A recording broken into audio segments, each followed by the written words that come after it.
Bless you real good, everybody. It's your boy, author Jason J. Moody, aka, as I always say, Patterson's number one adopted son, aka Mr. I Don't Give a Damn. Listen, man, pardon the intrusion, I just wanted to get at somebody with regards to the process that we as artists, singers, writers, designers, painters, whatever they may be, I just quickly want to touch on the process that we go through in order to create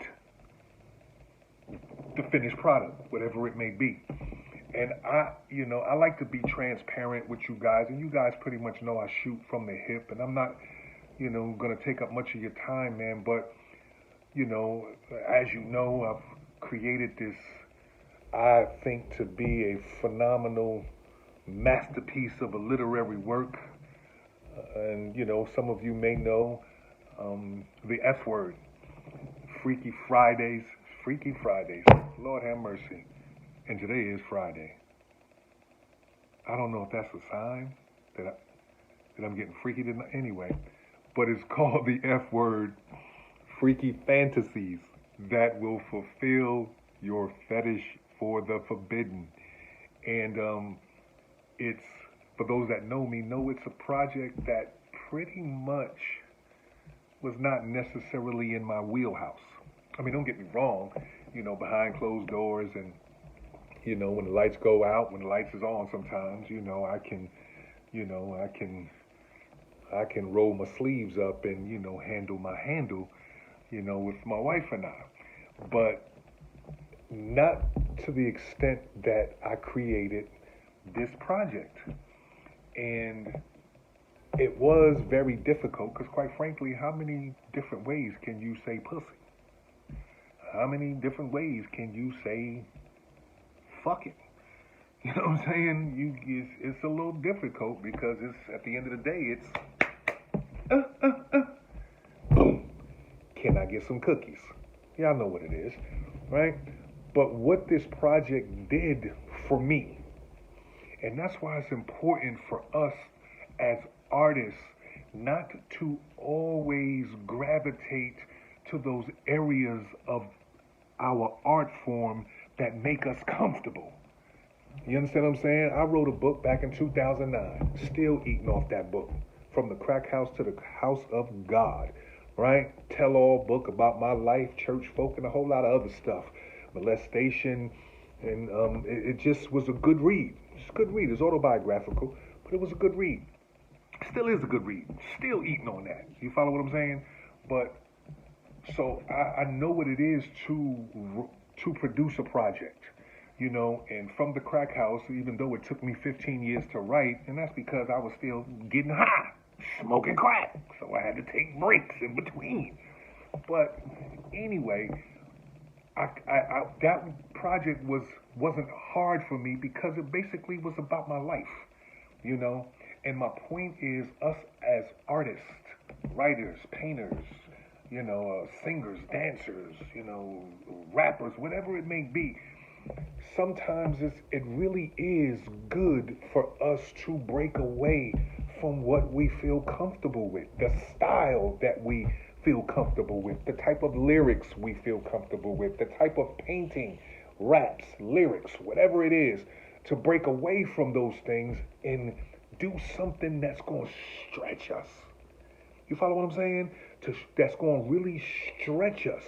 And I'm running too long already, but this particular project, the F word, as I said, freaky fantasies that will fulfill your fetish for the forbidden.